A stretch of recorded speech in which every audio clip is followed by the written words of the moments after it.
parts off of my website. This face with the eye color of their choice, hands curled one way or another. A mix and match doll costs about what the migrant will make in 2 weeks. A few customers want custom dolls and send images to match. Add a 0 to the cost. I'm dressing the doll when Abby leaps up, happily roo-rooing. I start, standing, and drop the doll dangling in my hand by one unshod foot. It hits the floor head first with a thump, and the man gasps in horror. "It's a doll," I say. I don't know if he understands, but he realizes. He covers his mouth with his hand and laughs, nervous. "It's a doll," I say. I don't know if he understands, but he realizes. He covers his mouth with his hand and laughs, nervous. I scoop the doll off the floor. "I make a doll," I say. I don't know if he understands, but he realizes. He covers his mouth with his hand and laughs, nervous. I scoop the doll off the floor. I make reborns that look like newborn infants. The point is to make them look almost but not quite real.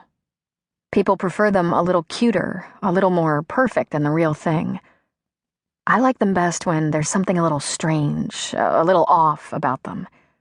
I like them as ugly as most actual newborns, with some aspect that suggests ontology recapitulating phylogeny. That a developing fetus starts as a single-celled organism and then develops to look like a tiny fish before passing in stages into its final animal shape.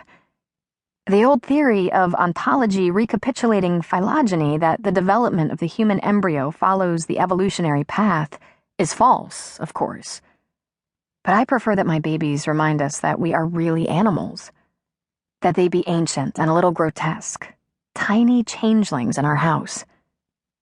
I'm equally pleased to think of Thanksgiving turkeys as a kind of dinosaur gracing a holiday table. It's probably why I live alone. "Que bonita," he says. "How beautiful." "Gracias," I say. He's brought me the empty bowl. I take it and send him on his way. I check my email and I have an order for a special.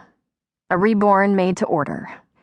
It's from a couple in Chicago, Rachel and Elam Mazur.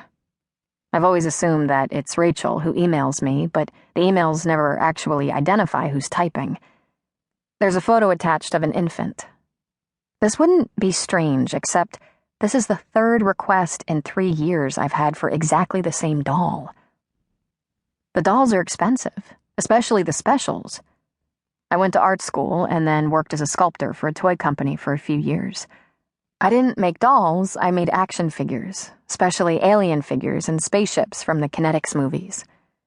A whole generation of boys grew up imprinting on toys I had sculpted. When the craze for Kinetics passed, the company laid off lots of people, including me. The whole economy was coming apart at the seams. I'd been lucky to have a job for as long as I did. I moved to New Mexico because I loved it and it was cheap, and I tried to do sculpting freelance. I worked at a big box store. Like so many people, my life went into freefall. I bought this place, a little ranch house that had gone into foreclosure in a place where no one was buying anything, and boarded-up houses fall in on themselves like mouths without teeth.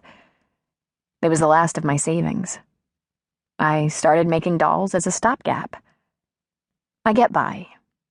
Between the garden and a little bit of money from the dolls, I can eat, which is more than some people. A special will give me money for property tax. My cistern is getting low, and there's no rain coming until the monsoon in June, which is a long way from now. If it's like last year, we won't get enough rain to fill the cistern anyway.